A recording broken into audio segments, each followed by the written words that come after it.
સૌરાષ્ટ્રના રાજકારણમાં છેલ્લા થોડા સમયથી ગરમાગરમી ચાલી રહી છે. પાટીદાર ક્ષત્રિય વચ્ચેની લડાઈ અને ખાસ કરી તેનું એપી સેન્ટર ગોંડલ બની રહ્યું છે.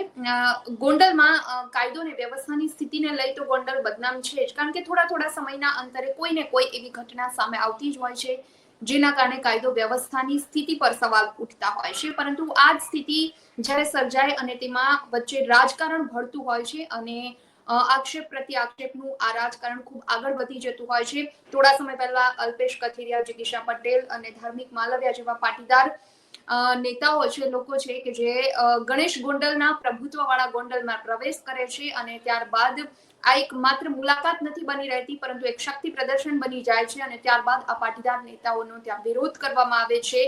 તોડફોડની ગાડીઓ પર પથ્થરમારો થાય છે અને જે સમગ્ર ઘટના બાદ વાતાવરણ ઉગ્ર બની જાય છે અને પાટીદાર